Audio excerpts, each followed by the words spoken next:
September 2024. Have we got any apologies, please, Liam? Thank you, Chair. I've received apologies from Councillors Worthington, Afsar, Hewitt and Hookfield. Thank you. Any other apologies? No, we do look rather full today. That is lovely to see. Declarations of interest? Nobody? Thank you. Minutes of the meeting held on the 24th of September. I have them here. Do we have any corrections or any... No? I can move them. Thank you.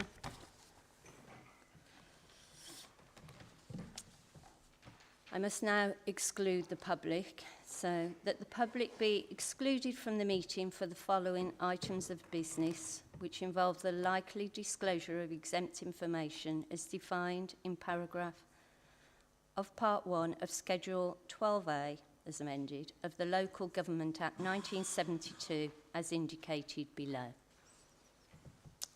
Could you switch the meeting off, please?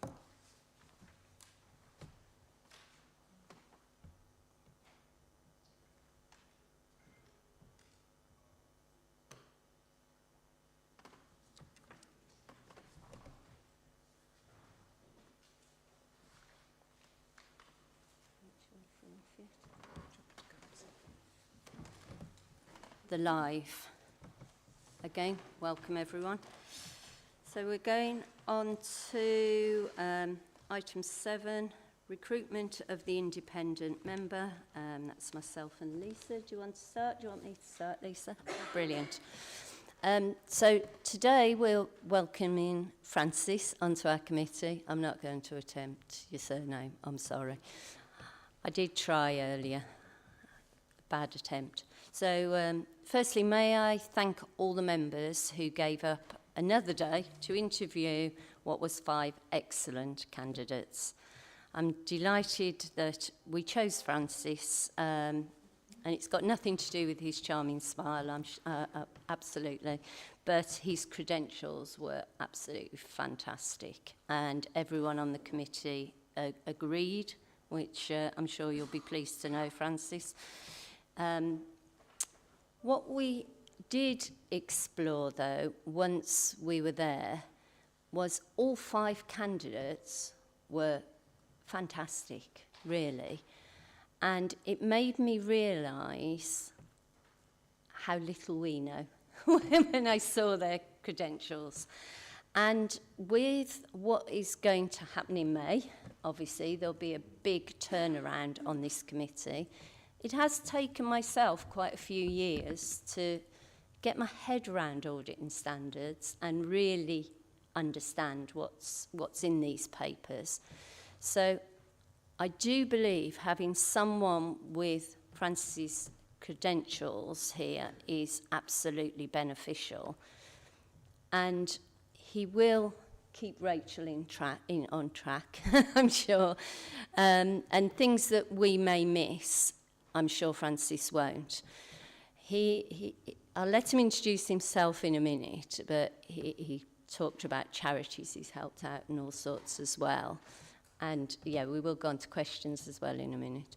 But we also talked about at the end of this full day of interviewing how it would be nice to have a second one so that we can go down the risk management and the audit side a little more as well, because there was other candidates on there that would offer good experience to this committee.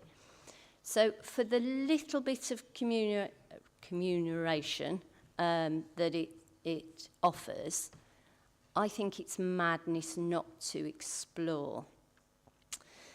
Now, we could go down this a couple of ways. We could chat about it now, the fors and against, and then have a vote, and if we are in agreement with it, I know the people on the committee were, who interviewed, if we was on agreement with it, we then have to take it to full council. It can't just be done by us. But I wanted to bring it to the committee still to see if it's something that we would like to explore first.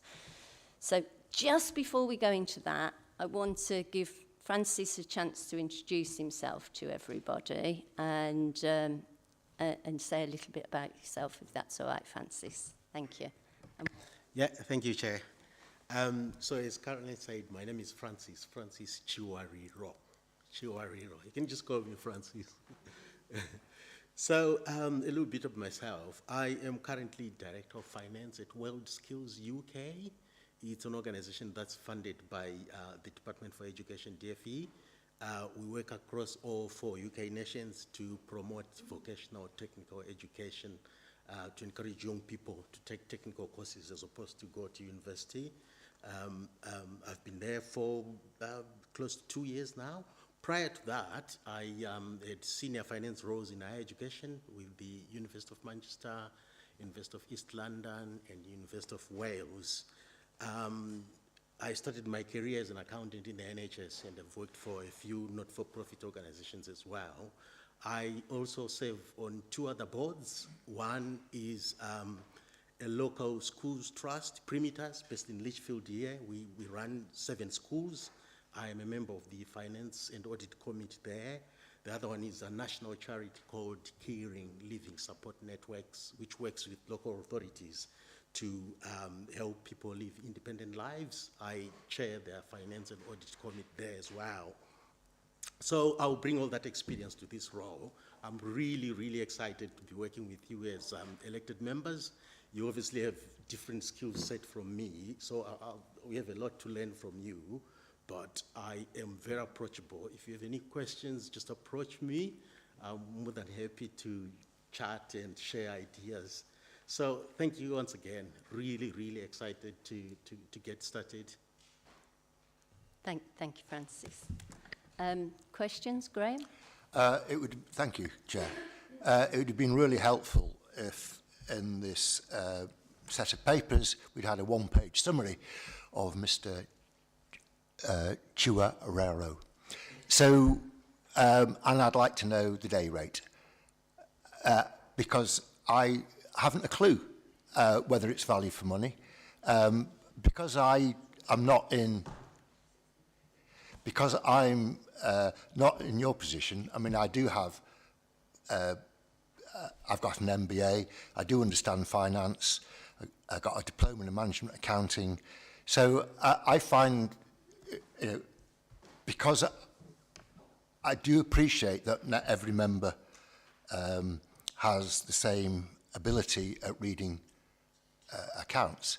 However, I'm not convinced that we need somebody on risk management. I think we need to see how this independent member goes, and it should be a decision taken perhaps in 6 months' time. I think it's far too early to be jumping into yet another independent member, especially if we're not standing again. I think it should be for the council after the May elections rather than now, because I don't know how this is going to pan out, and nor does anybody else. Thank you. Thank you, Graham. I can answer your questions. He's paid £698 per year, and I think that is huge, huge value for money. And if you just, I mean, he read out his credentials there. If we were to purchase as such, properly, paying someone to be here working, it would be so much more. And yes, I know you've got an accountancy background. Very few councillors, especially new councillors, would understand this committee. So I have to disagree. Just because you understand it doesn't mean everybody would. Richard.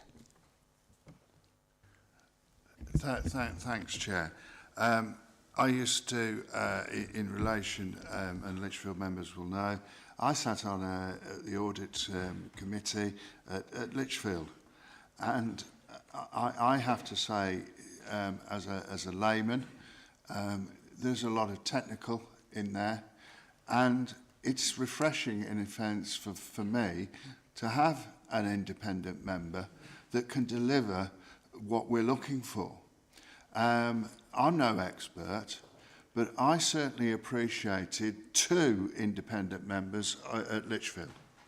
And I was taken by surprise, really, that as an authority of this size, that we ourselves didn't have independent. I know there was changes in governance and so forth, and it actually meant independent members were lost also at district and borough level. But certainly when I started off in the game, there were independent members, and they added value. For the amount of remuneration, for me, they added value. And I endorse the, and certainly second Caroline's proposal, because to me, what I feel is important for transparency, that whatever the makeup in politics is around this table, and I know that obviously we've got 1 independent member, the rest are Conservatives, and we have our new, I say independent member, but we've also got our now independent colleague who is not elected by the public, but can deliver a sound judgment and have an eye on things that we perhaps that we don't see. And it certainly, I think, is value. So for that added remuneration, those that we interviewed were extraordinarily good. I've never been sat on a panel that really made us think, my goodness, this is good news, but isn't going to be difficult trying to get it down to 1.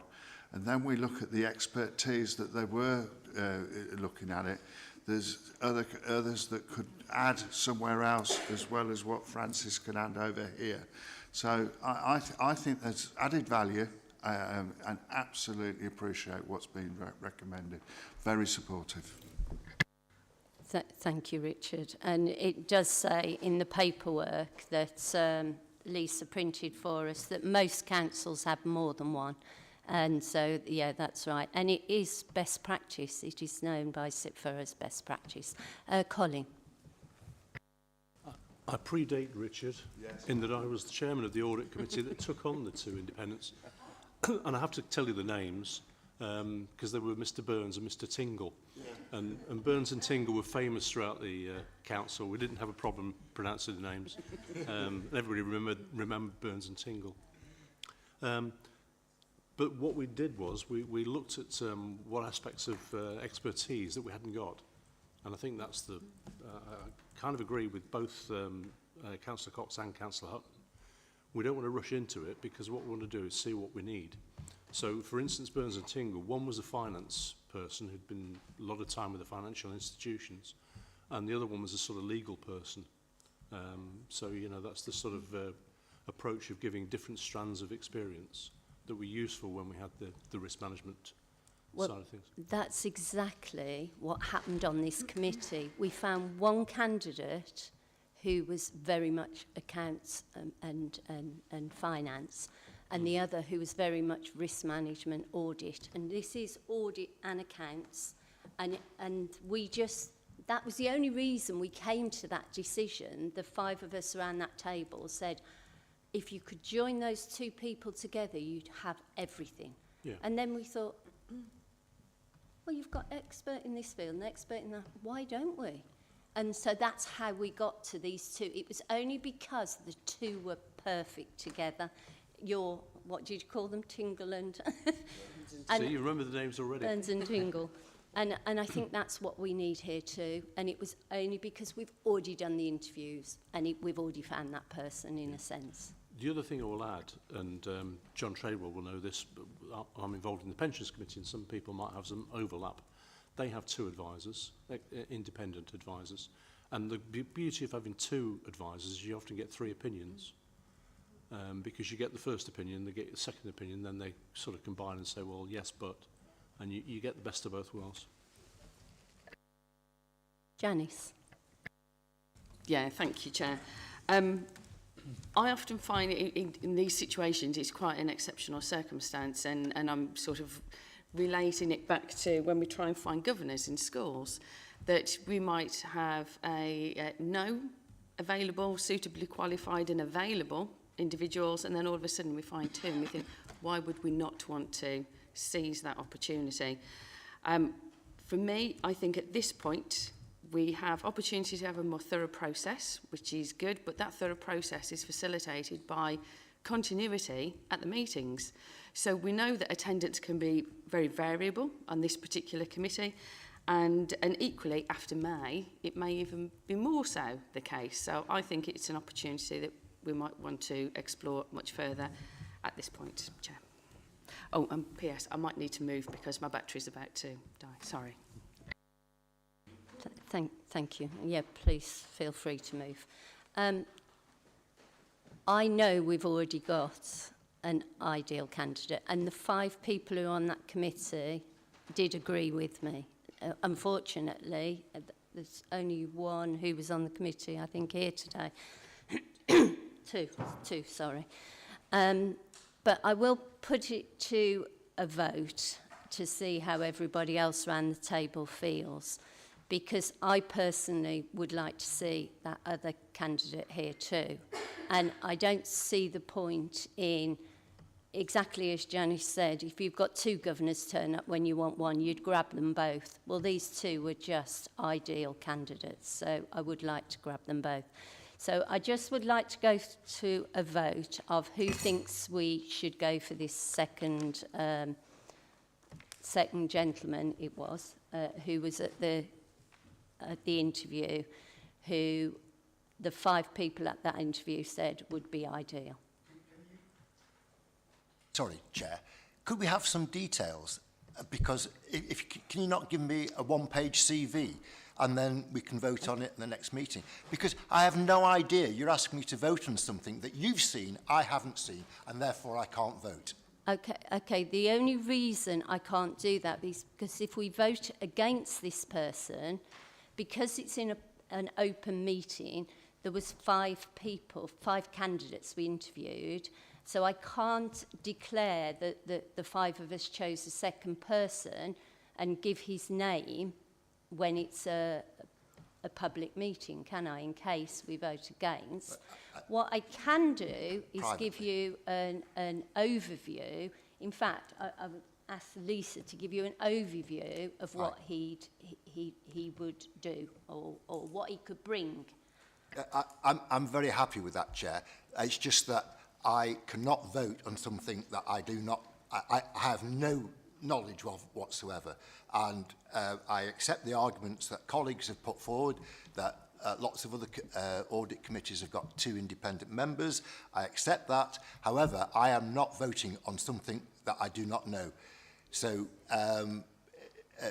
so if Lisa can privately send me... It's can't. So if you can send me the CV, then we can vote next meeting. Can I raise a point of order? Yes, of course. We delegated the authority to 5 members to go away and interview. We did. We didn't know Francis until the papers came out. Yes. So you've agreed an appointment. What we think we're doing now is voting on the principle of whether there should be a second person, not whether the second person is candidate A. Well, yes, that is what I thought we were voting on, but Graham would like more information. And actually, yes, you do make a point that the 5 people who offered to give up their whole day to interview these people, I mean, it was a long process and it was a thorough process. You could have been on it, Graham. You didn't choose to be on it, and those 5 people were all reputable people who gave up their day to do that. So I do agree with Colin. Richard. I support what you're doing here, and as I say, if it goes to that, I'm seconding it. And the reason I'm seconding that vote is that, yeah, we were delegated, 5 of us, to interview. And from those interviews, it was clear we had really, from 5 sterling candidates, 2 candidates that excelled. And I know that we have one with us, with Francis, but the other one in a slightly different, would be able to contribute to audit in a very different way, exactly as Colin Greatrix has stated. And that is exactly why, when we concluded that we thought this is an opportunity here to get the two very best that we have that will make this authority an outstanding authority, in my view, that because it will bring that added value of that independence view on it. And I'm extremely comfortable with the situation that there was 5 of us that unanimously came to this agreement. It wasn't debated as such, other than this is great. And I think that's exactly what's coming forward from the chair, and I support it wholeheartedly. And I would like probably other members to think like that, because it is important. We spent our day here and we did a very good, thorough interviewing process, and that was our conclusion. And that's the recommendation that's coming before us today. Richard, yes, you put that a lot stronger than I did, so thank you for that. Yes, the 5 of us gave up our day, interviewed, and what we've brought back to this meeting today is that we wanted to take 2 forward. We've brought Francis along today because that's what you asked us to do, go away and interview and bring 1 person back. Nobody else on this committee knew anything about Francis until he's just turned up today. But the conclusion we came to after doing those interviews is we wanted 2. And so I'm bringing to the committee today that we want to take forward to full council for 2 independent members, as we've found 2 that are fantastic. And I'd like to take a vote from the councillors of who is with me to take that to full council, please. Can we have a vote for it, please? 1, 2, 3, 4, 5, 6, 7, 9. 9. And against? Abstain, Graham. Okay. None against, 1 abstain. Then I'm going to take that to full council. Thank you, members. So we're moving on to item 8, which is Adam and Tracy. Are they outside? Could you get them for me, please, Liam? Just wait.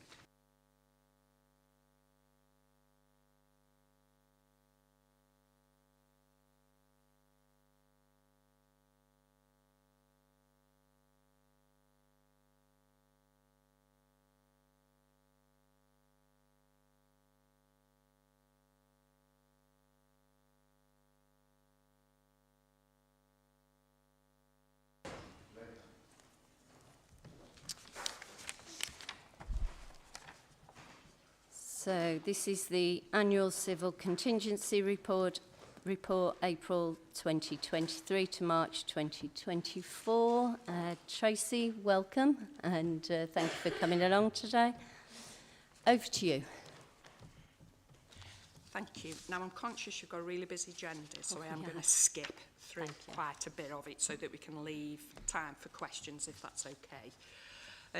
So I won't go through the background. That's just there for you to understand the national, regional and local structures. Same with the governance, so from 16 to 20. What I will just flag on under 21 is we have spent a lot of time through this period updating a lot of the policies and strategies that we'd got.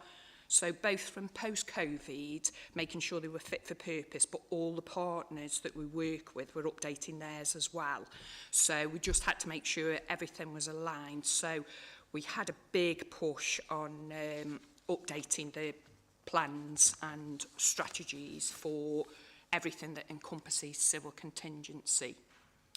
So I'll just jump to the work that we have done through this period. So I'm just looking at paragraph 23.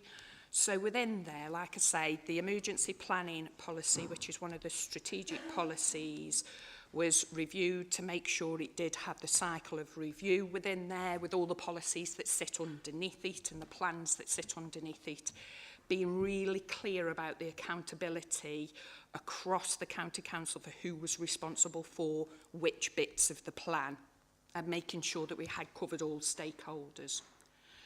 Next, I'll move on to 24, so business continuity. This has been, at the back end of this period, we started the work, but it's been a big push through this year, through 2024. And we've introduced a business impact assessment, which allows us to then be able to highlight more of the risks, especially around supply chain, which we don't feel was captured in the old business continuity framework. We are using best practice, and we have linked again with partners to see how they, especially health, see how they capture theirs, to make sure, again, have we got the plans that are aligned with them so that we can respond as Staffordshire, not just Staffordshire County Council, and making sure we're working as a true partnership. We do recognise though, so what we did, we've built a really comprehensive toolkit to sit behind it to help commissioners, because we recognise they're subject matter experts in the services they deliver. They aren't necessarily subject matter experts in business continuity. So it's to try and help them and prompt them to think about some of the questions they need to think about, and make sure that asking those to get the assurance from their, especially third-party suppliers, to make sure that what they've got within their plan, they can enact. Heaven forbid they have to. What I would say is, we know it's probably going to take us about 12 months to transition everybody over into the new framework. We just haven't got the capacity in the team. We're literally, well, me, Adam, and 2 civil contingency people. We just haven't got the time to be able to move sort of 150 plus services over straight away. Plus it gives us a bit of a nightmare then the next year when we come to review their plans, they'll all be hitting at the same time. So we're trying to schedule them out over a 12-month period, so that come next year and come the year after that, we're reviewing them in detail, rather than, you know, we've got 50 to review at once. Training, testing and awareness, so paragraph 28. What I would highlight is Adam and the team have spent a lot of time looking through and working with the civil contingency unit about what learning do we need to make sure the individuals we're putting forward, especially to multi-agency exercises or incidents, have actually been trained and are aware of what their role is and what their remit is. So the civil contingency unit now have got a training pathway that every single role has to go through.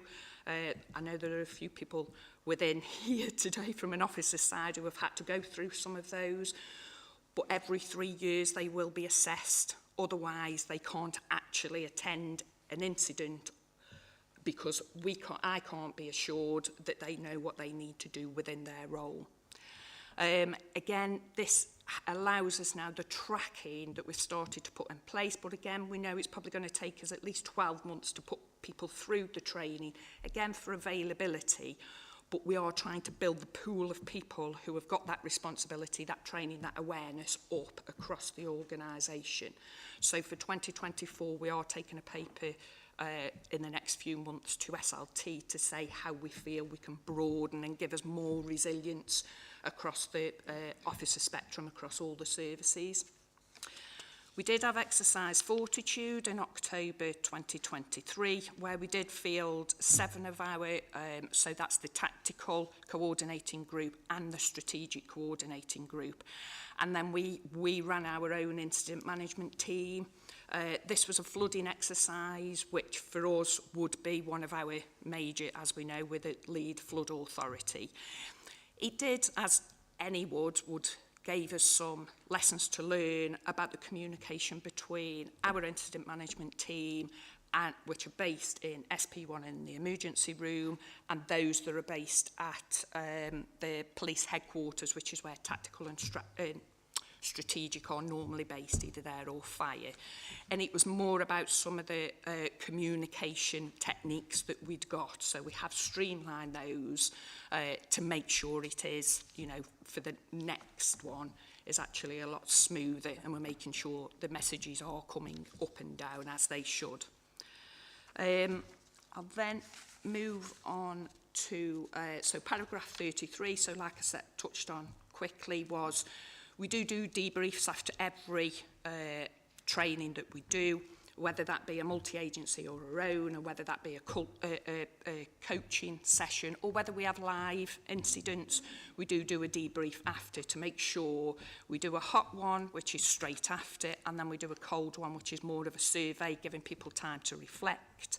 And then what we do is we make sure that that then comes back to both the strategic and the working group, and any plans or policies or procedures are updated to make sure we are learning those lessons and closing that loop.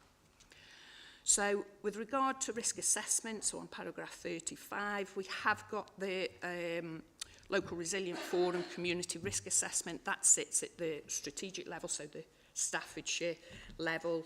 And then we pick any of the elements that stick to that we're responsible for as an LA, and make sure that's linked in with our risk register. So for top 3 for 2024 onwards, and obviously we're already doing these, I've talked about the business continuity plan and how we're supporting the services, talked about the toolkit that we're doing under paragraph 39, and then I've talked about the ongoing capacity that we're trying to build within 39, paragraph 39, and then just to raise awareness, we are, next year's multi-agency exercise will be a chemical, biological, radiological and nuclear, so CBRN exercise next year, which will be live play simulation and tabletop. So that's it. Thank you for whizzing through that for us, Tracy. Have we got any questions? Graham? Thank you, Chair. Tracy, you mentioned 150 organisations. Is that who you're having to deal with? No, that's teams in Staffordshire County Council who need potentially a business continuity plan. There's 28 as part of the partnership. Okay. Of those 28, have you had any difficulty in coordinating and communicating? No, I would have to say, as a LRF, so a Local Resilience Forum, brilliant. We stand out as best practice nationally because of how well we work and the way that we're structured. Can I say that is outstanding? Well done. Janice? Yeah, that was going to be my question, actually, is about engagement and the involvement and the willingness of the participants. But just going on from that, this time last week, myself and Councillor Cox were taking a nice walk around Lichfield with members of counter-terrorism as well. And I just wondered how this involves maybe boroughs and districts specifically in what they're trying to do as well. Thank you.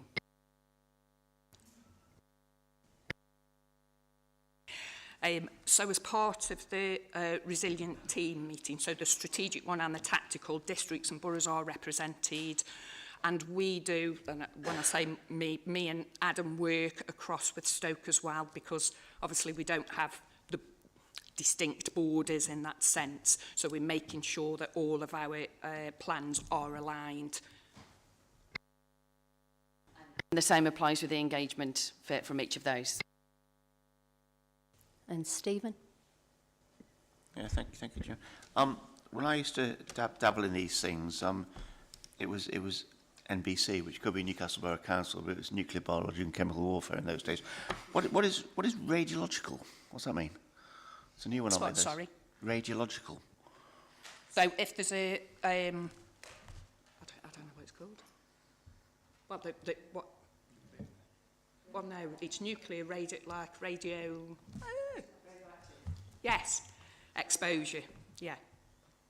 So it's the 4 different elements Right. that they So test. it's not just classed as nuclear. It was a nuclear in my day, but it's got this another thing subsection on, is it? Yeah. So it's more, I suppose, for fire, etc., and health. They divide them down across the 4 areas, and that's a national.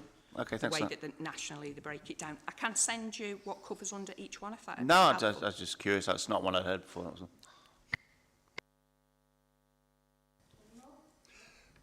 Leonard? Thank you, Chair.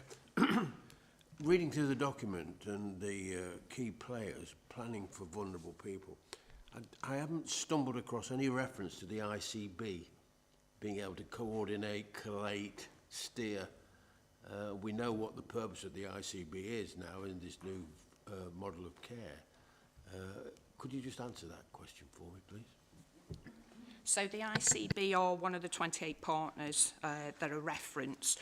We also use the voluntary sector with regard to making sure that from a vulnerable residents' point of view, they're there as a support, and there's been a project going on this year which is specifically the voluntary sector are leading on of what our response would be and what support they can give, you know, Red Cross, etc., of if something like flooding and people are trapped, we've got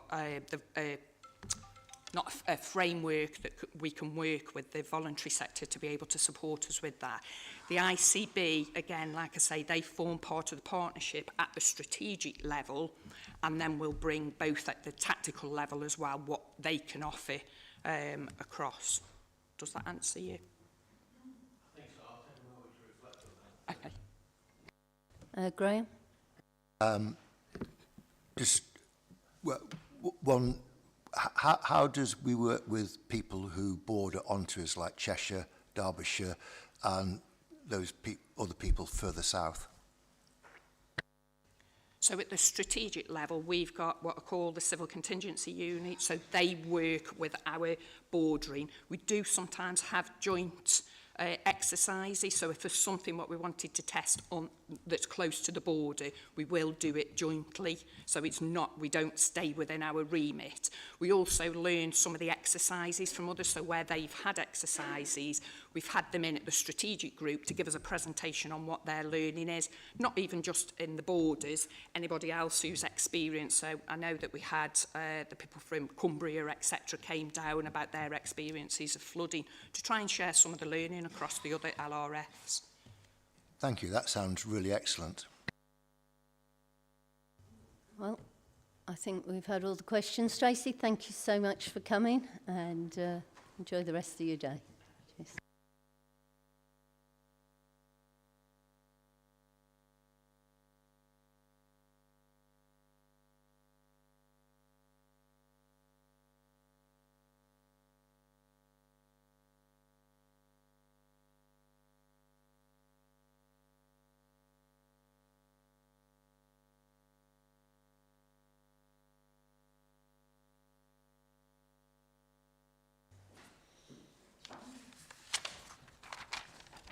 So we're moving on to item 9, which is Health and Safety and Wellbeing Performance Annual Report 2023-2024. Becky Lee wasn't available today to bring this, so Justine has come along. So thank you for coming, Justine. Over to you.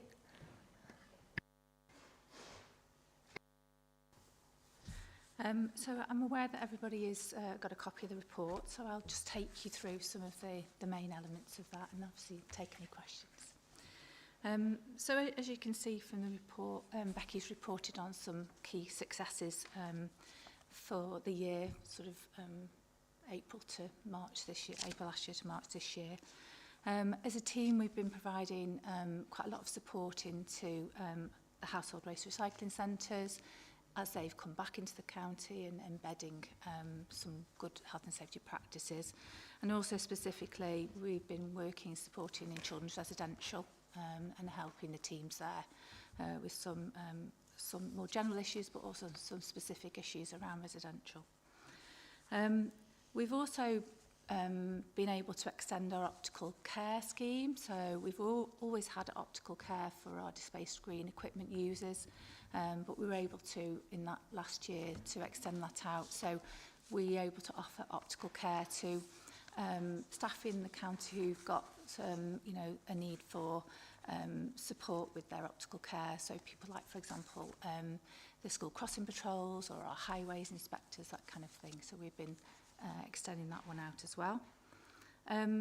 We've also really grown and developed our WellMe strategy for wellbeing across the board.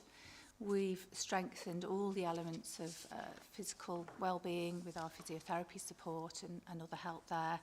We've done a lot of support around the mental health, and we've also upskilled our own advisors and our HR advisors with grief first aid as well over that period, which has really helped us sort of develop those skills.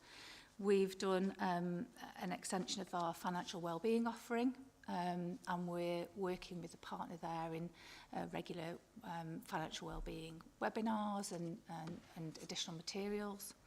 And also on our social wellbeing side of things, we've been really looking at all the supports that we can give in different types of areas, like, you know, for women's health, for example, or for carers and that kind of thing. So we're hoping and planning and developing that further as well.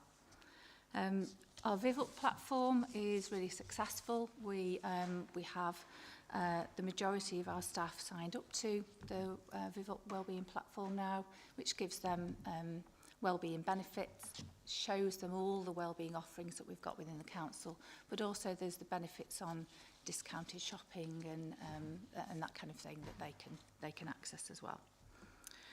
As well, on the webinar side of things, we've tried to develop the idea of kind of regular slots for wellbeing webinars, and also we've engaged the workforce with some new Viva Engage groups, so people can join a group on Viva Engage about anything they'd like to really around their own wellbeing. So that's been really successful. Just kind of moving on to sort of the occupational health side of things, you'll see on the report that we've had over 1,300 referrals during that year into occupational health. The team have been working really hard to make sure that we get that early intervention, so trying to you know, really increase the put through of those referrals, and on average we see people within, you know, just over 6 days of that referral happening. But the reports are going out to managers within a very short period of time, same day or following day, as far as we possibly can do, to support managers to support their staff as quickly as possible. We've also worked on extending our My Health and Safety system. So we developed a display screen equipment platform as part of that, which means that we've been able to have a digital approach to display screen equipment assessments, because that applies to anybody and everybody who's an employee who uses a laptop or other display screen equipment devices. So the majority of our workforce would be involved in that.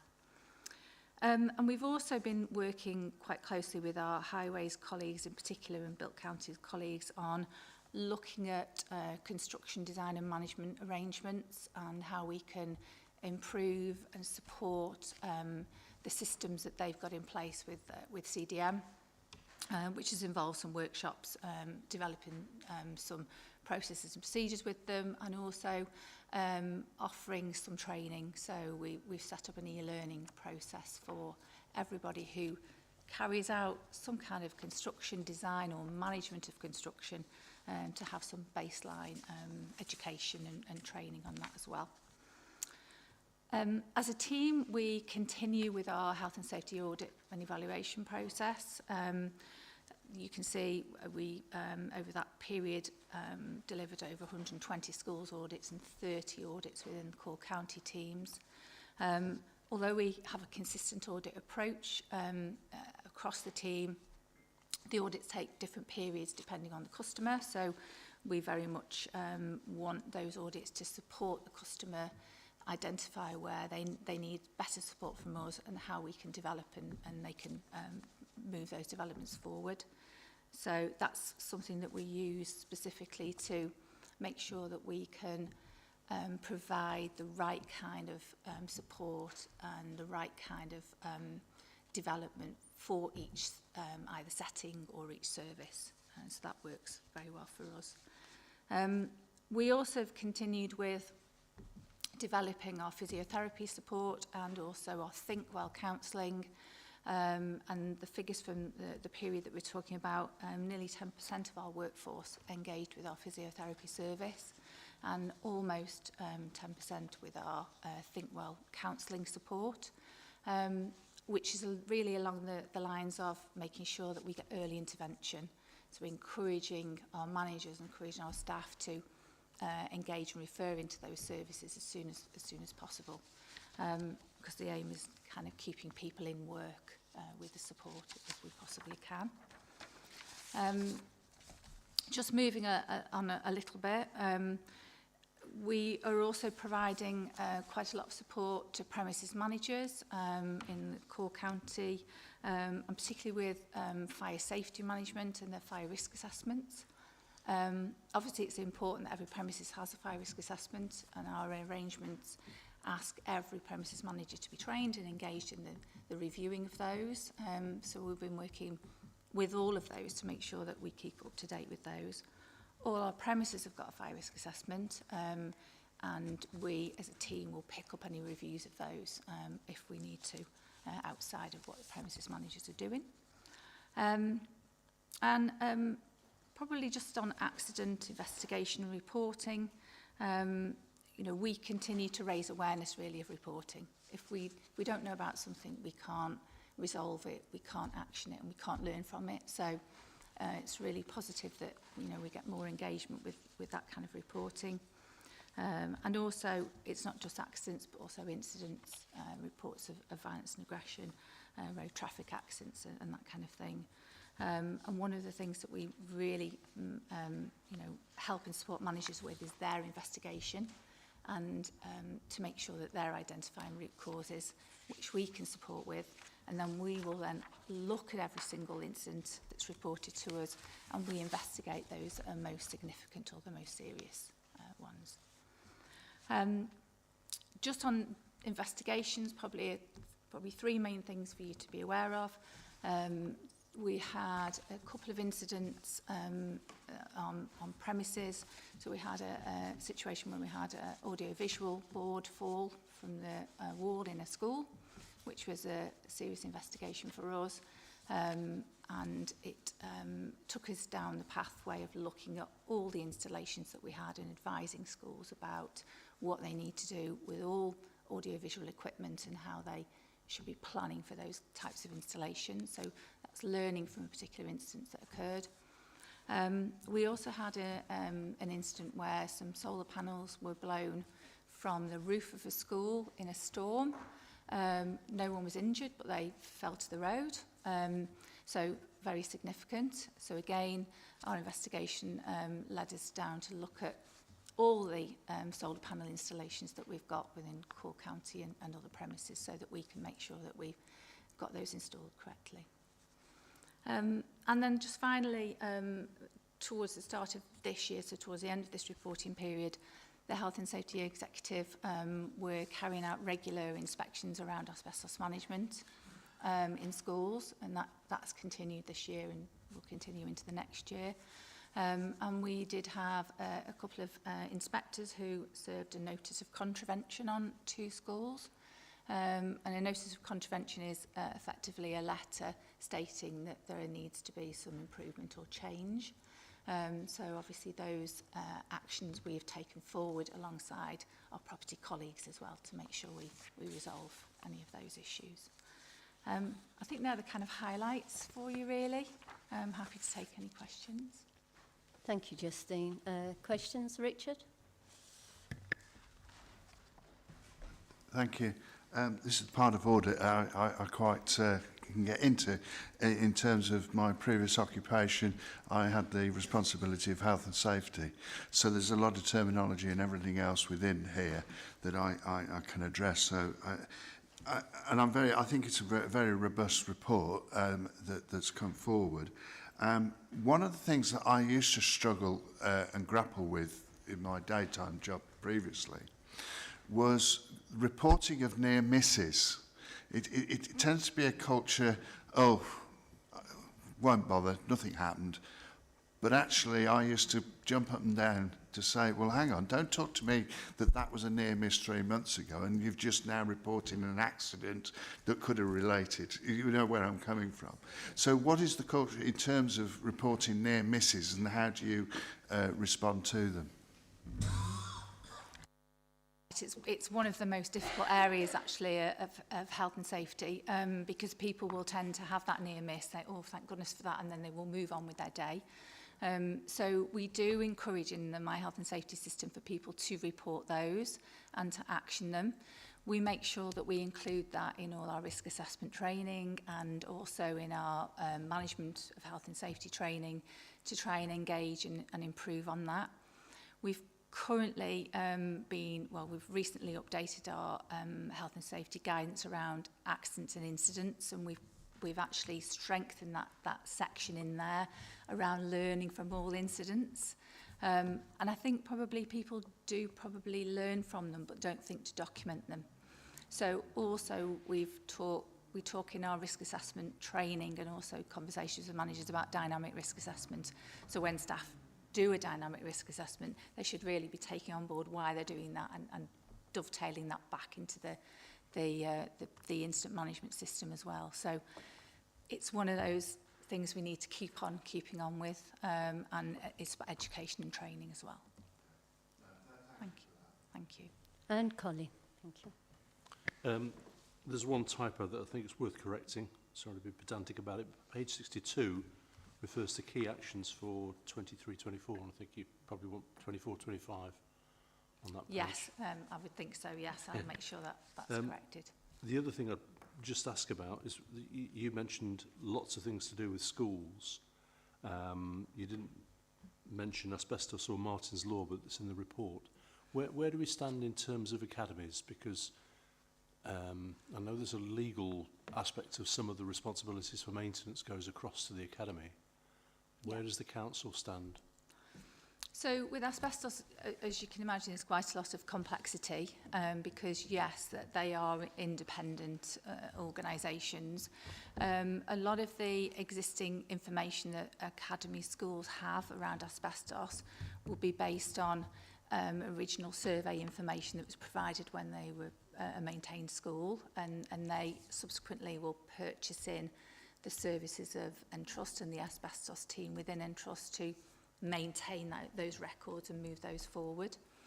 As a health and safety team, obviously we have an SLA with a lot of academies, so in the majority they will use our health and safety management arrangements and embed them into the academy school and the academy trust in general. And the work that we've been doing this year, we've done in partnership with Strategic Property and with the Entrust teams around asbestos. And we've put together plans and strategies for all of our school customers, including academies, to raise the standard really and to kind of maintain the good practice that they've got. But ultimately, if an academy wants to go in a different direction, with whoever does their surveys or does their ongoing maintenance and support around asbestos, that is their choice. But as their health and safety advisor, obviously, hopefully they would come to us with any questions or problems or advice going forward. But it's quite complex, as you know, to kind of to deal with those. Martin's Law, I presume it's their responsibility? Yeah, as so individual. With Martin's Law, obviously, it hasn't come into force yet, and we've been expecting it for quite a while. So in terms of the security and the terrorism and the risk-based approach, we have, for a number of years, worked with the Staffordshire Counter-Terrorism Advisor for schools, because obviously we know Martin's Law is coming, but we don't know when, and we want to maintain the standard that they have in place. So probably 4 years ago, 5 years ago, we did a programme of training for all head teachers who have our service and health and safety team, and we repeated it again earlier on this year with the Counter-Terrorism Security Advisor as part of our head teacher briefings. And part of that, he obviously then, he was talking about the potential plans that are coming on the horizon. So I think they're all ready. We're just now waiting to see the detail, and then we can start to roll that out to them. And Janice?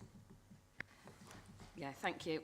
For me, there's a wealth of really positives in this particular one. I thought the VivUp initiative being available to foster carers, I thought that was a super development with those, decrease in sick days. The Think Well and the stats about how many of those are remaining in work, I thought was also worth recognising. And we've already had the conversation about the asbestos in the schools and the contravention letters. Two things that I'm keen to just get a bit more information on, a bit more context. We've got quite a worrying trend in the increase in the road traffic accidents and the numbers going through on those. And I appreciate you mentioned that they're being investigated further. For my mind is looking at a measured response, and if there is something like that is likely to take place, or if we can understand why there's been that. We're still in double figures to put it into context, but to go from 2 to 24 in that space of time, I think would also be an indication of how many people are back out driving on roads again. But is that to do with council vehicles specifically? Is it some of the larger vehicles that we might operate on the road? So just a bit of context I think would be helpful for that. And then the second one, which is an awful lot of context I think needed, is the violence and aggression increase, which I think is significant, and especially in the maintained schools and the breakdown on those. So again, looking at some of the stats that we've got in primary schools, it's 132 acts of violence and aggression. Special schools is 272. But again, I think the context on that is so important when we're not just looking at those numbers, we're looking at the environment in which those are operating in. Thank you. Okay. If I can take the last one first, that's probably easier. We've seen a significant increase in reports of violence and aggression in this year's report. Obviously, we do look at every single instance reported to us, but in the analysis of that, the increase in that reporting has come from one school, and it is associated with 2 pupils who are new to that school. And it is a special school, as you'd imagine. And the school the leadership team have taken a view in that how they're going to report into us and what they're going to be reporting into us. So that accounts for that increase. Obviously, we are working closely with them as a health and safety team, and I'm sure that the Education Psychology Service and the SEN teams and Tim Moss's area are too. But it is a concern that we have children and young people who need the support in schools, and we need to obviously support them, staff emotionally, but also make sure that they've got the right training, they've got the right responses in place, that we've got the right risk assessments, and also the safeguards for them as staff as well. So in that, it's not just our team, our advisors involved, it's quite a kind of multidisciplinary approach to that. And we keep our eye on all those reports coming through. I think for some schools, they are used to dealing with behaviours and challenging behaviours and violence and aggression. We've actually changed the way that our reporting is this year as well, so that when we talk about violence and aggression, we have an underlying cause as challenging behaviour, because sometimes violence and aggression feels very accusatory, and it's not that at all. So we've tried to respond to schools on that as well. And then obviously our advisors will always go, when we see a trend going upwards, we always go into the school, talk to head teacher and staff and see what other supports that we can put in place for them as well.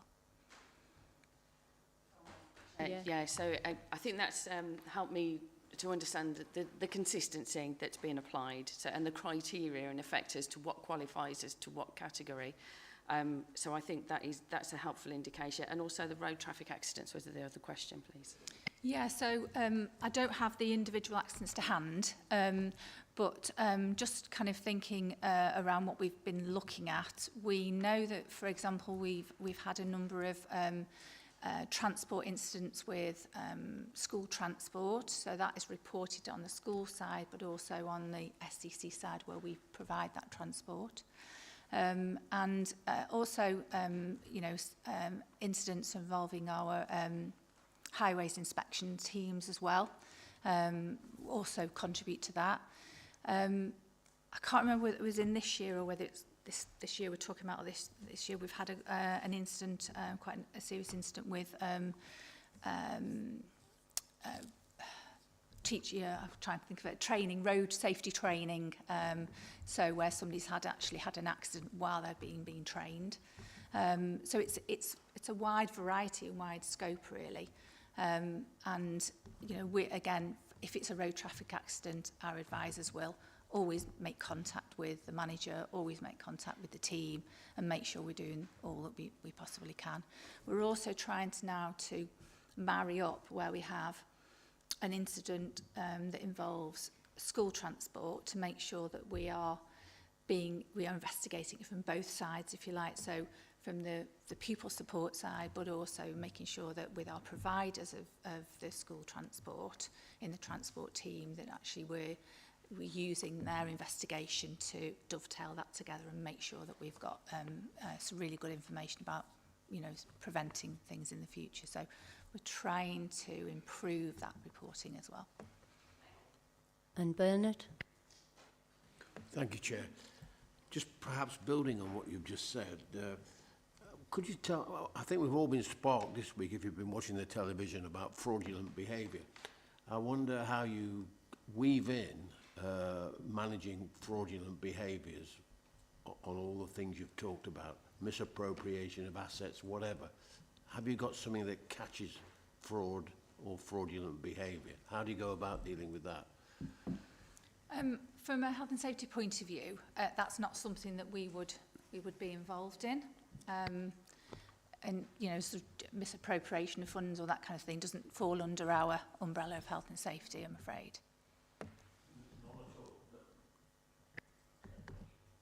Thank you. Thank you for that. I do have one question myself. I was hoping someone else would ask it.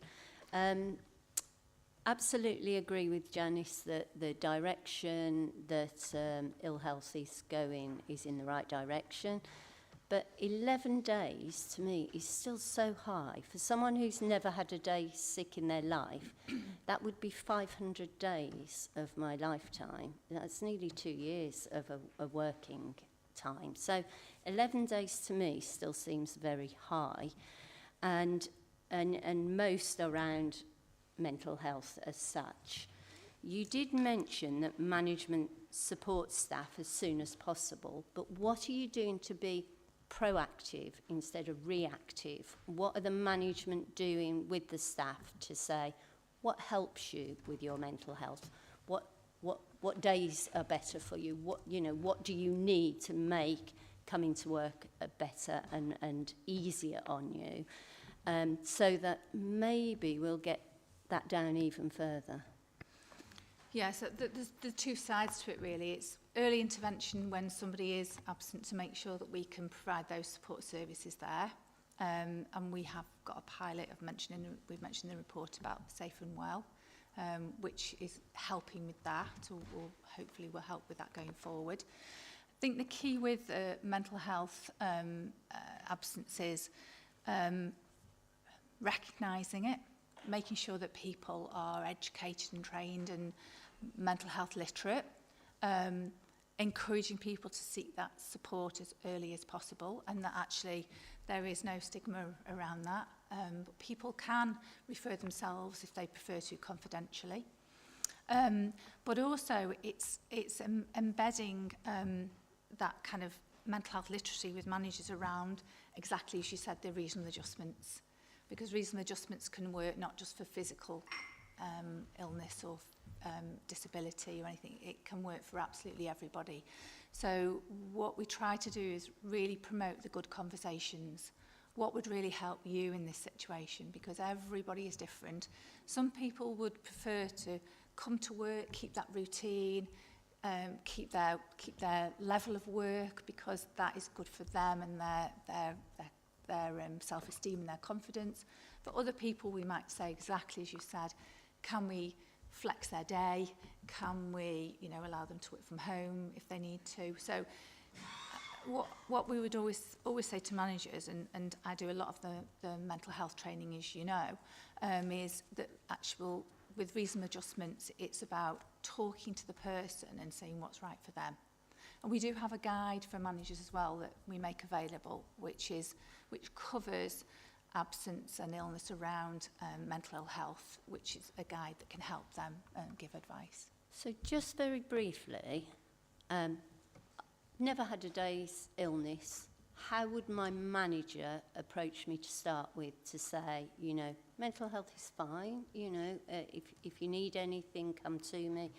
What sort of conversations are being had by managers down to a staff level, or, well, at every level, to say that, you know, it's very normal and you know, what are your trigger points or what would help? What is being said before illness is what I'm saying. Okay, so obviously we have our Mindkind approach, so everybody has access to the Mindkind resources and the training, etc. But we also, from a health and safety point of view, we talk to managers, or we ask managers to have those conversations around that, around stress really, around having a team stress risk assessment to make sure that we acknowledge and identify before something happens that we're having those conversations. So although it's not physical risk, having a team stress risk assessment is an essential part of managing that and getting people to sort of talk more about their stress levels or their emotional well-being. We also have tools for managers to have good conversations, so a well-being action plan, for example. We would encourage them to use that as part of one-to-one discussions, definitely as part of performance management conversations, well-being embedded as part and parcel of that. The first thing that we talk about is somebody's well-being. As part of our promotion and the communications around Time to Talk Day, for example, or looking at mental health campaigns that we do, it is just about encouraging people to maybe ask twice, how are you? I'm fine. Well, how are you really? And it's getting into those kind of cultural ways of working really that's really important. But we need to keep going with that as well. No, good. The last bit is really what I wanted to hear, is that, you know, you are actually asking people. Computers, I know, and it's all right putting you onto computer training, but I could go on about this all day, so I won't. But thank you very much for coming today, and it has reassured us a little. Okay, thank you. I'm actually going to call just a very quick break now because we're going into the serious stuff. But I am going to start dead on 1:45. So no one go wandering off. Just grab a cup of tea, come straight back, please.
Well, thank you so much. I said I start dead on 2:45 and you're all sat at 2:45. That is lovely to see. Am I that vicious, really? So we're going to move on to Rachel now. This is the training of statement of accounts, number 10. Thanks, Rachel. Thank you. I will try to keep this brief because I feel like members have probably seen the accounts presented to them for previous years and are mostly aware of the main points. If I can just recap, just for the benefit of everyone, that these are the accounts for 2022-23 that are coming here today. The report from our external auditors will cover 2 years, 21-22 and 22-23. The 21-22 accounts were previously approved by this committee in December 2022, so they've not been brought before you again today. These are the 22-23 accounts which you have not previously seen, although they have obviously been published on our website. So I think that just sort of clarifies where we're at with the audit backlog that I know members are familiar with. So I'm just going to run through a few important points from the 22-23 accounts. I have included some figures from 21-22 so that you can see the change between those years. And then at the end, that obviously do ask any questions. So if I just explain about the format of the accounts and why they need to come through to the committee. So the accounts and audit regulations are the most important piece of legislation that governs the accounts process. So we must comply with that. And in order to comply with that, we need to ensure that the accounts are approved by a relevant body, which is the Audit and Standards Committee for the County Council. So that's why they're here today. So what are the accounts? They are a formal report. They're a formal report of the income and expenditure and the assets and the liabilities of the County Council at a certain point in time, which for these accounts, that point is 31st of March 2023. So at that cut-off point, what assets and liabilities did we have?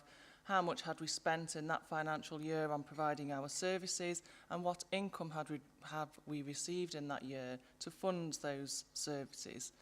And you can also see the previous year's figures as well in every financial statement, so you can see how things have changed from the previous year. So as you know, various rules and regulations involved in preparing the accounts. So we follow the Local Authority Accounting Code of Practice, which is published by SIPFA. The accounts are always signed by the Director of Finance, and when he signs them, he's signing to say that the accounts present a true and fair view. We also use the accruals concept for preparing the accounts, so that means that we account for income or expenditure in the year to which it relates, which might be different from the year in which it's actually paid out or received in.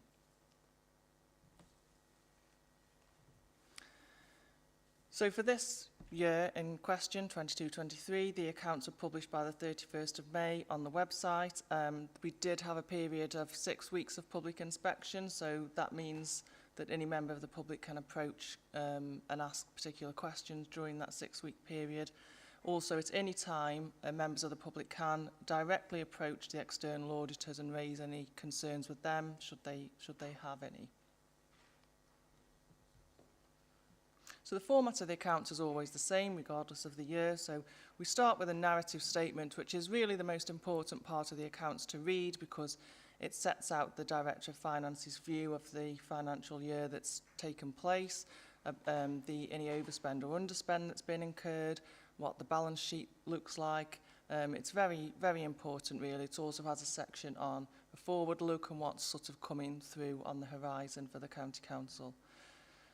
We also have the accounting policies in there, and they comply with the Code of Practice, which I mentioned previously.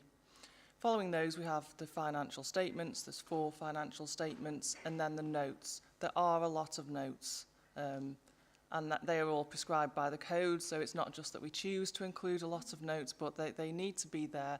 And each note will provide more detail on a figure from one of the financial statements. So on each financial statement, there's a reference to the relevant note. So if you wanted to know more about a number there, you can turn to the note and find out a little bit more.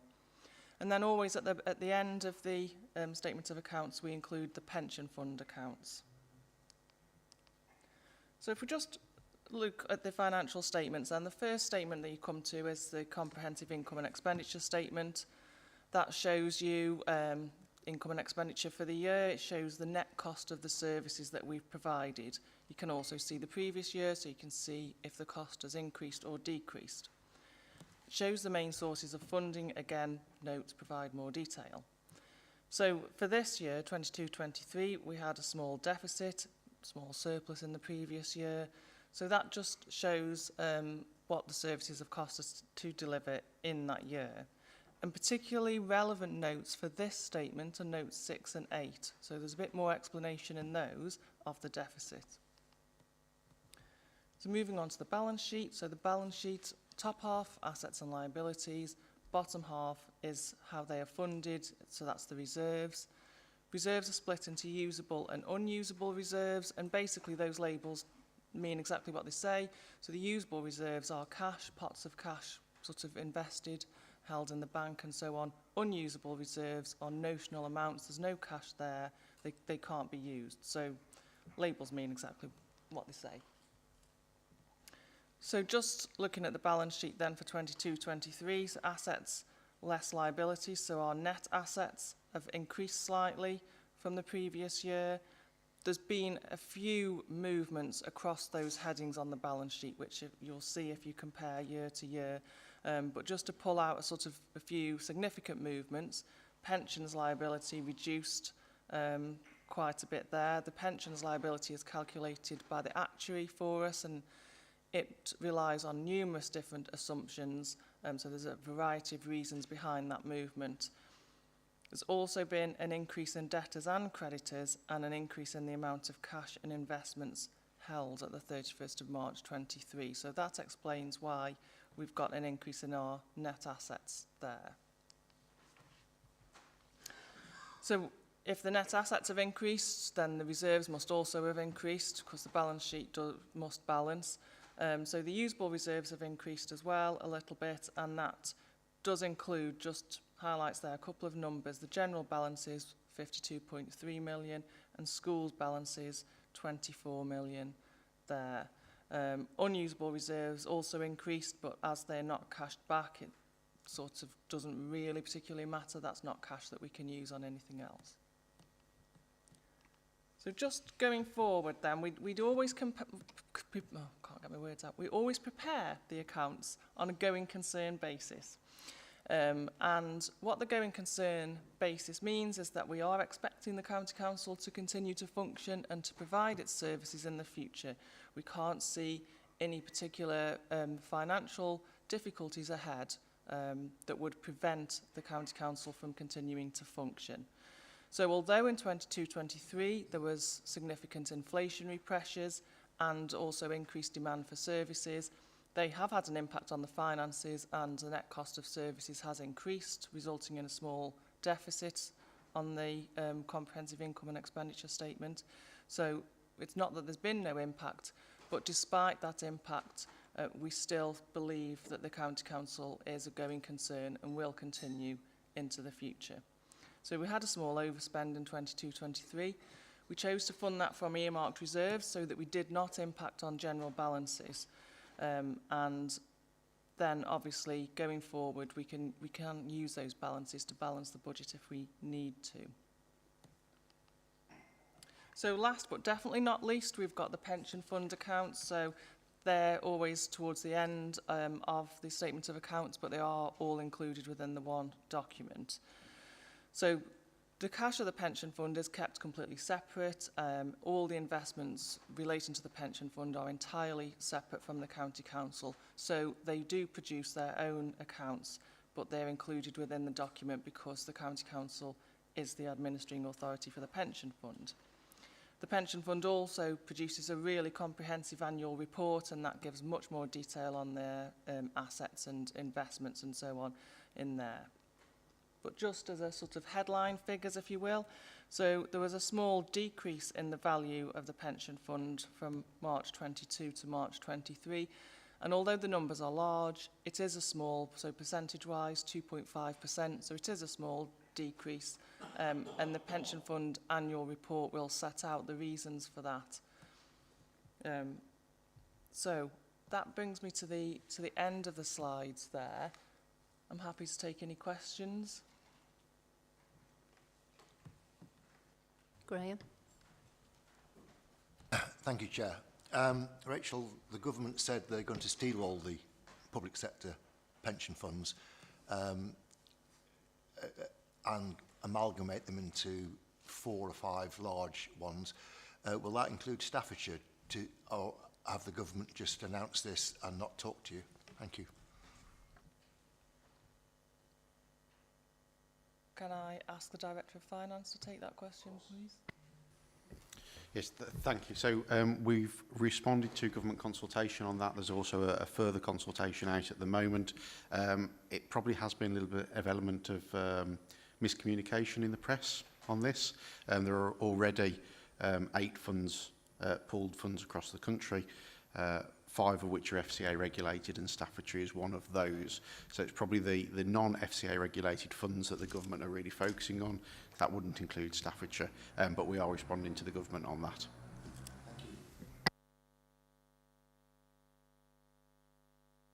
Thank you for that, then. Oh, sorry, Francis. Thank you, Chair. Just a quick question. Really good presentation now, really health figures. My question is on the pension liability.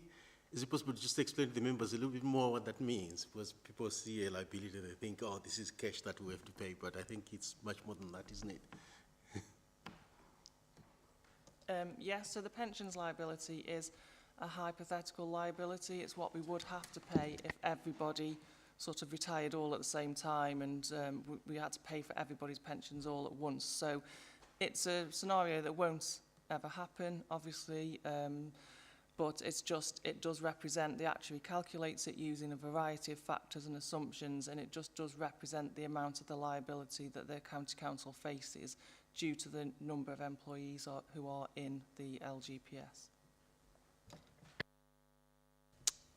Thank you for the training. That was wonderful. Can we then move on to the draft statement of accounts? And it's on you again, 2022-2023.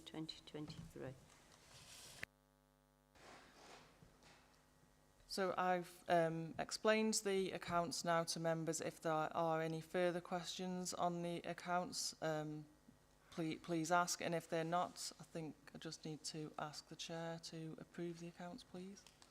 Have we got any questions on the accounts? Yep, thank you, Janice. Yeah, just to say, I think, you know, we've had various iterations and input, and certainly on this committee over quite a long time with this particular set of accounts. So I'm pleased that we're able now to be able to get to this point where we can sign them off. I am curious as to if there was any public engagement, just as the initial part, because I know that we need to go through and do those. And then my only question really, so when I was looking through, was the determination of the liquidity. So when we're looking at usable, non-usable funds and the cash investments that we've got, and I did notice the comment that we've got within the pack as well, on specifically on liquidity. But I think it's helpful just to give us some context with regards to a council operating and the level of liquidity that we need in comparison to others. I think might be a helpful contribution just on that. There are some specifics as well, if I look through the detail on these, with regards to how things like loss on disposal of assets at 47 million are being processed through the system as well, and the transparency on some of those aspects. And the same I would include with that would be exit packages.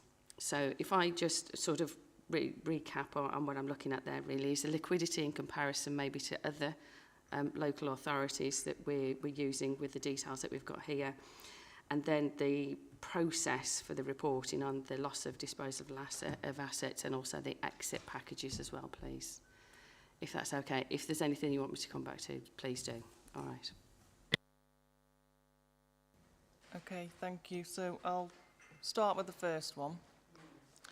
So liquidity, so the definition is that it just refers to the ease of access with which an asset can be converted into ready cash.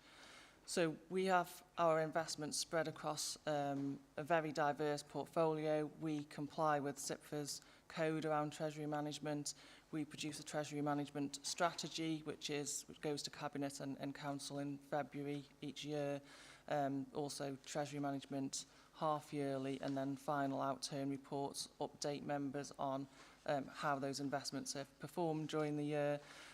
So we basically, I think the answer is that we have a range of investments, some of which are long-term, so harder to access the cash, some of which are short-term.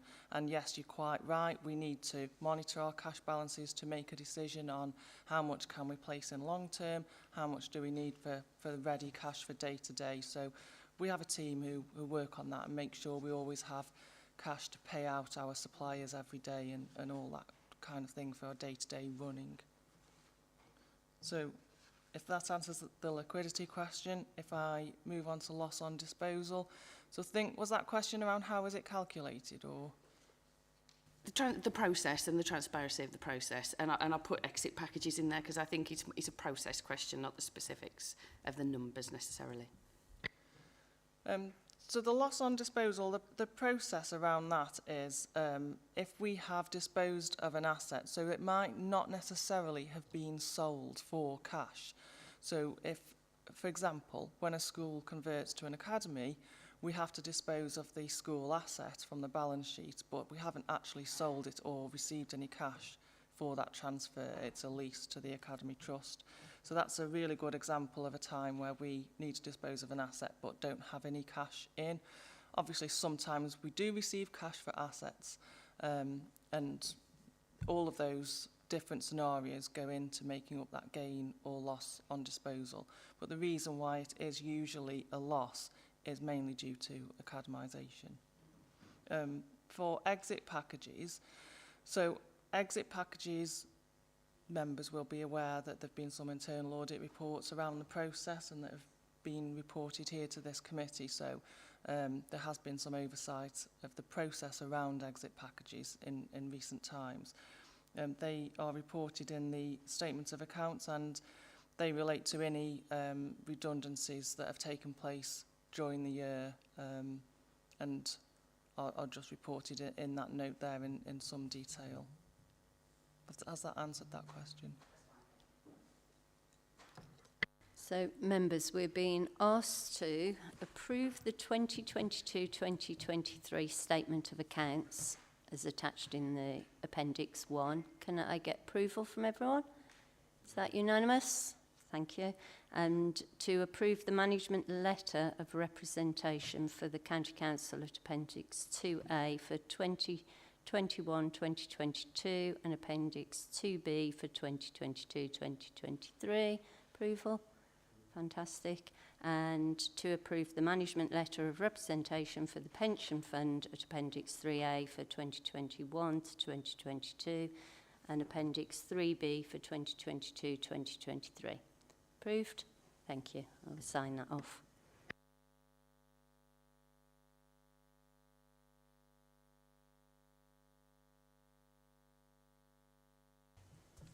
So, item 12. Hassan, thank you so much for waiting so long today. It's lovely to see you here for the last time, I do believe. So this is the report to the charge for the governance ISA 260, 2021-2022 and 2022-2023 Staffordshire County Council. Over to you, Hassan. Thank you, Chair. So members have on the agenda our completion report for the 21, 22 and 22, 23 audits. As members would already be aware from discussions at previous meetings as part of the government's reset proposals in order to clear the backlog of audits which are within the local government market. They've established a backstop date of the 13th of December now for the years up to 22-23. In line with that, again, as has already been communicated at previous committee meetings, we're going to be issuing a disclaimed opinion for 21-22, 22-23. The context of that is set out within the executive summary, so highlighting the time in terms of when we completed the 2021 audit, and the fact that subsequently didn't have the resources in place to complete the 21-22 and 22-23 audit. In line with auditing standards, we've got a responsibility to communicate a number of matters to yourselves as those charged with governance, that they are outlined within this report. So we've got a responsibility to communicate kind of the planning risks that would or have been identified, the scope of the audit, materiality levels that have been used, even though we are issuing a disclaimed opinion. Within section 4 of the report, we have undertaken work in relation to our value for money responsibilities. That was the outcomes of that work was reported at the last committee in our interim VFM report. So section 4 reiterates the points which were included within the interim report, which members of the committee saw at the last meeting. To summarise those points, as part of the NAO's code of practice, we've got a responsibility to report on the arrangements in place under 3 criteria defined by the NAO. So that's financial sustainability, improving economy, efficiency and effectiveness, and also in respect of governance arrangements. In relation to the work that we've undertaken, as was reported in the interim report, we haven't got any significant weaknesses in arrangements that have been identified in relation to financial sustainability and governance. In terms of improving economy efficiency and effectiveness for 21-22, there are no significant weaknesses in arrangements being reported. Although for 22-23, we've reflected on the Ofsted inspection findings, and that represents a weakness for 22-23. The actual wording of the opinions that we're going to be given isn't included within section 3, but I will share that with officers and the chair if members are happy under delegated authority. Well, that's just going through our internal consultation processes, and once that's done, we'll share that with officers and the chair of the audit committee.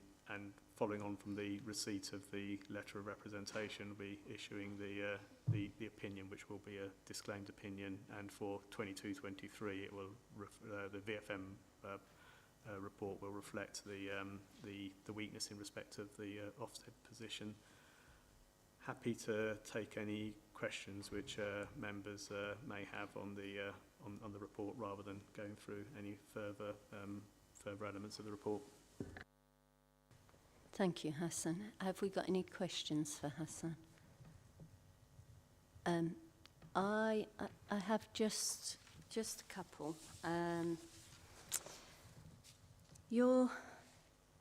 I just need to get my head around it. Sorry, this is very strange setup of how it's being done. So, the accounts that you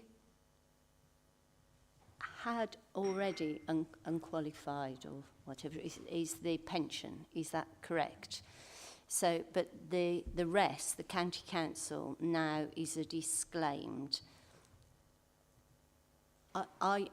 Is that how it's going down? I just... Yeah, that's, sorry, I should have probably mentioned. So in respect of the pension fund accounts, we've already undertaken the work and presented our audit results report for the 21-22 and 22-23 position of the pension fund, and a opinion on the pension fund, which will be unqualified, will be issued on the pension fund accounts. The disclaim will relate to the county council. That's good news. That's what I was hoping you'll say there, but I sometimes think, am I overthinking things? Sorry. So the disclaimed opinion, in your opinion, how does that affect the council, please? So I think to put it into context, I mentioned in terms of the issues facing the local government audit market as a whole. The FRC have not last week, the week before, outlined that across the country, I think approximately 440 opinions are in this position. So it is an issue that's affecting the local government sector as a whole. In terms of the impact on the county council and also on other local authorities where this is the case, then where an opinion has been qualified or disclaimed in 1 year, for the following 2 years there will be references to the fact that there's been a qualified or a disclaimed opinion that has been issued. There's also which will be for the council's incoming auditors for 23-24 to consider in terms of the rebuilding of assurance, and the FRC has issued guidelines in terms of processes that or factors that auditors will need to consider in terms of rebuilding rebuilding assurance, and that's particularly in relation to opening balances and on the reserves position, and that will form part of the work that the auditors will be doing in terms of procedures they'll be undertaking in terms of rebuilding that assurance, and it will impact, as I said, on the opinions that they'll be issuing for the 23, 24 and 24, 25, and hopefully in a position, but they'll be better placed to outline that than I will be, but hopefully in a position for 25, 26 when things get onto a more back to normal even keel.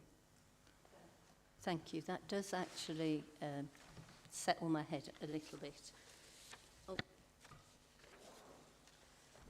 So on the disclaimer again, you mentioned that you'll bring the wording back to the chair and the officers. Do you know when?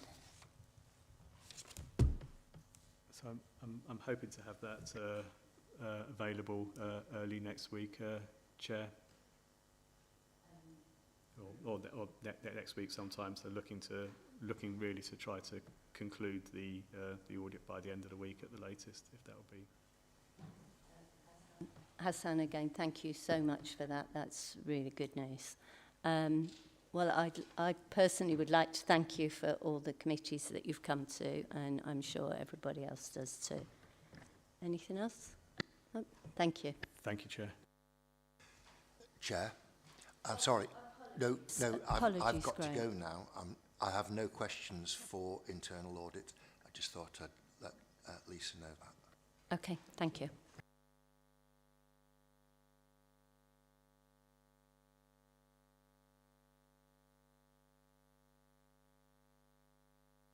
So we're on to number 13 now, internal audit plan for 2024-2025 update.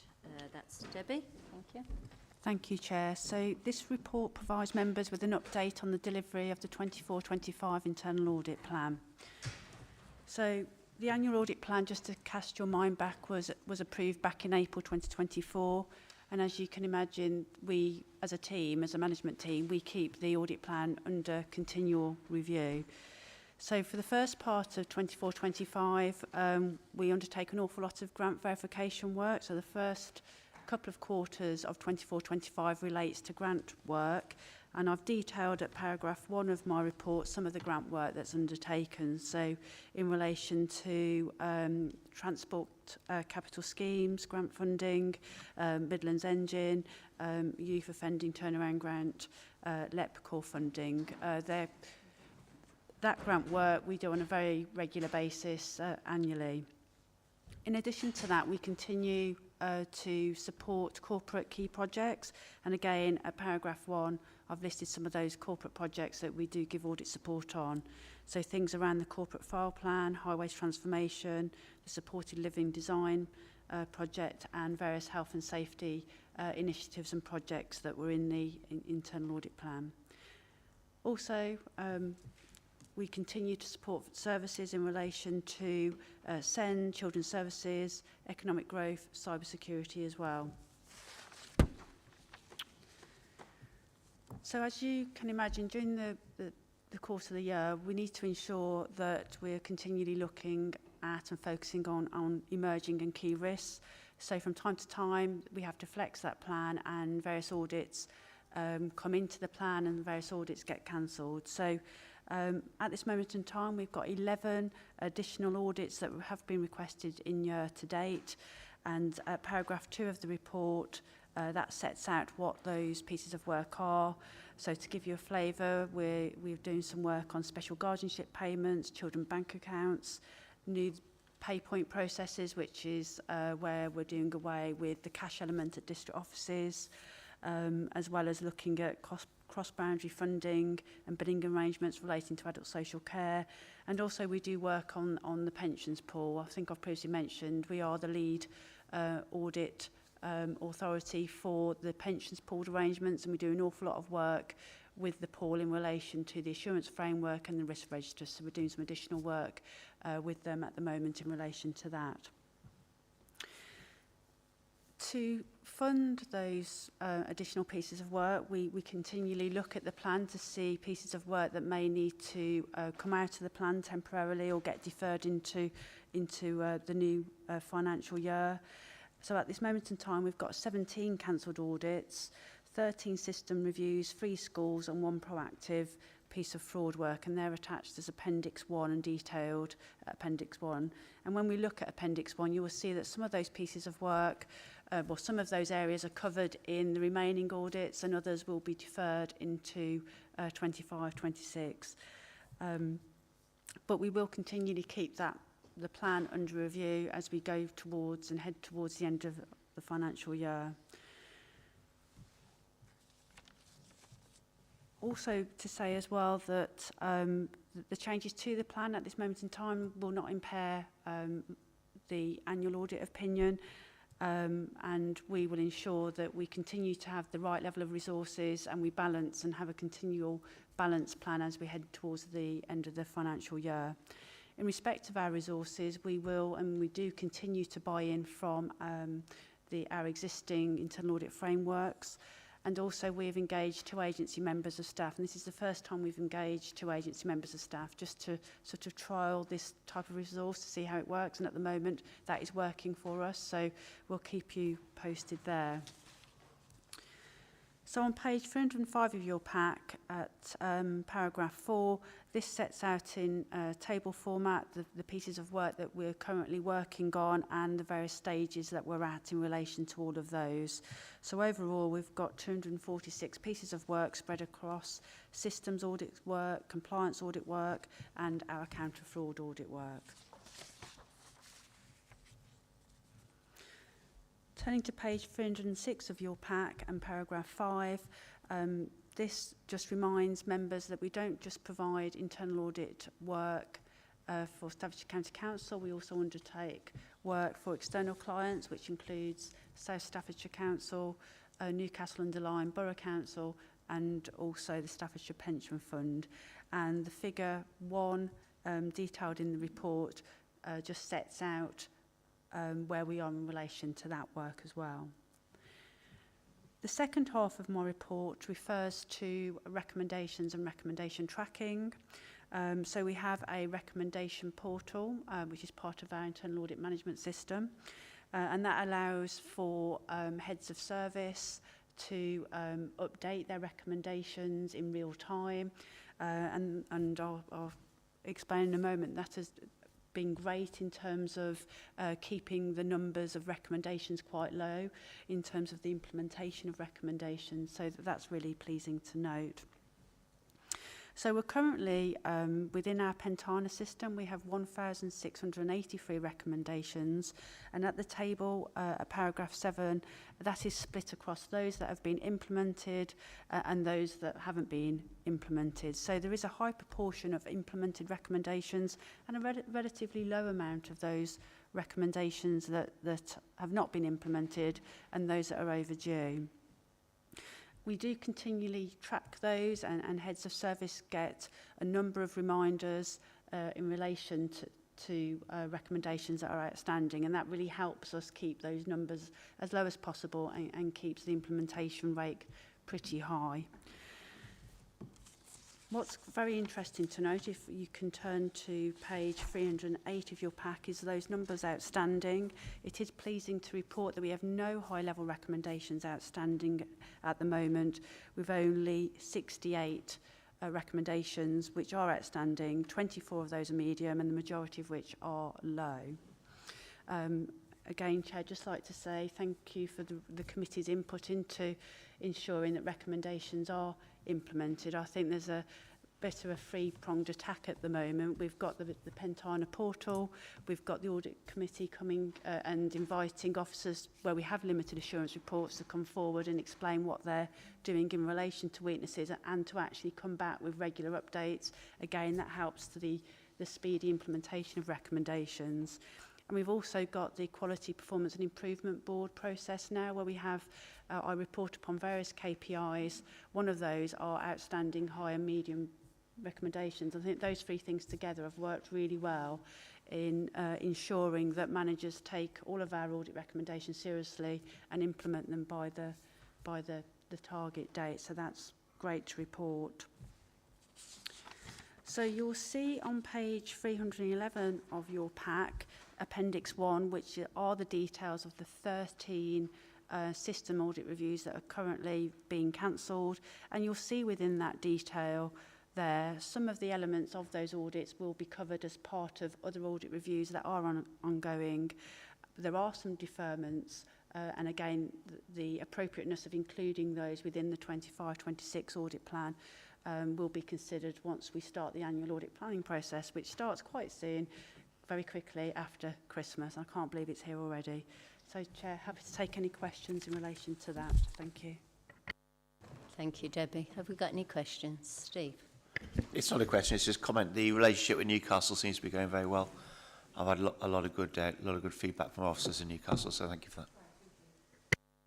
Colin? One minor question, but with my other hat. Do we get any money back from the pool in terms of our assistance with their audit? And secondly, on the number of listing of cancels, 13, which is quite a high number, I would have thought. I know some of them are related to the fact that the service is no longer required because of going outside or something like that.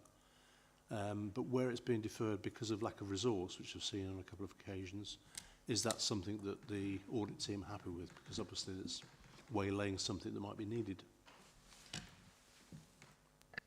Yes, we are happy with those deferments, because what you'll see as part of some of that detail as well, it was going to be done in, say, Q4, so it doesn't make too much difference if we do that piece of work in Q1 of the new financial year.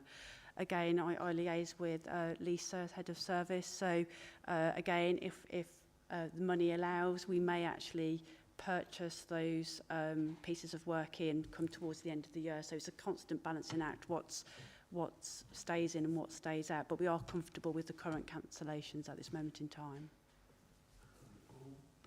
Yes, so at the pool, so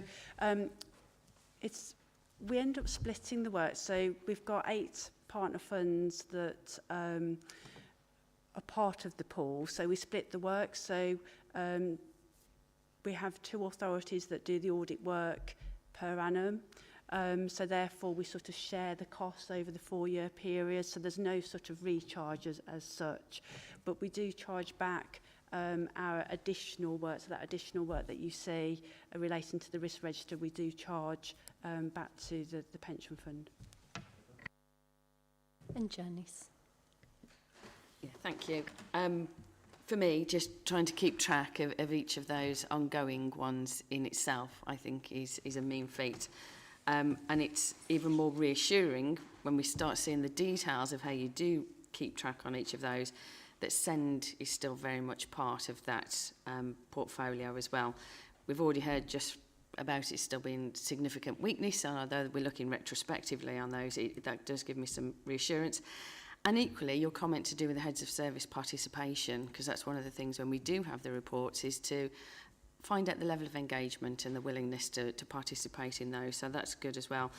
The only bit of clarity that I would like is to do with the resourcing side. So totally get what you've put down in terms of the deferment or the fact that some are being potentially done outside or as part of a different package. But just within the team's resource as well, it mentions about having vacancies and just to see the likelihood of being able to fill those and the potential impact that it could have as well if those vacancies still remain. So we have got a couple of vacancies. We have been out, I think, 3 times during the course of 24-25, and the calibre of candidates that's out there at the moment didn't come to our standard, really. So that's why we have decided to go down an agency route, because we were continually getting various CVs from different recruitment agencies. So we thought we would dip our toe in the water, and actually they've worked out fine so far. So we may continue to keep those on during 25-26. It's very difficult when you have contractors that, because also private firms are also struggling with resources, because there's auditors are sort of fleeing the profession, I think, at the moment. So we are going down the sort of grow our own route, and you'll see in there that we've got a number going through the apprenticeship schemes at the moment. We are looking to go back out in April. We want to hopefully give the market a bit of time to refresh itself. So we do think in-house team is best, because they obviously get to know the culture of the council. When contractors are just parachuted in to do the odd job, it can take longer to QA the process and get it up to speed. So where we can, we want to recruit those vacancies, and we will go out again, hopefully in April, to see who's out there. And Francis. Thank you, Chair. Thanks, Debbie. Of the 13 areas where we cancelling audits, do you think there are areas where members should be worried about, or kind of, you know?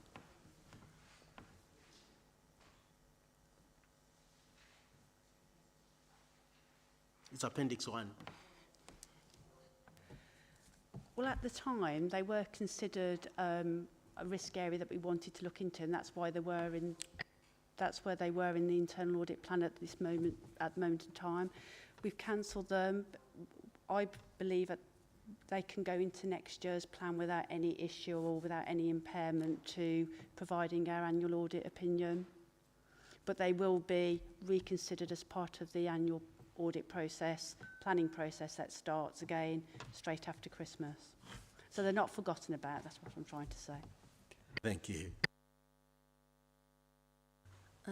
Well, Debbie, again, another excellent report from you. And I think, if I'm remembering right, you've been on this committee 6 or 7 years, somewhere around there, I think. And I've only seen strength to strength to strength the whole time, so I can't thank you enough for all the work you do. Well, that's enough of that gush. We don't need to do anything with this one, but just note it, so thank you. And it's over to Kate now with the company governance update. Please, Kate. Thank you, Chair.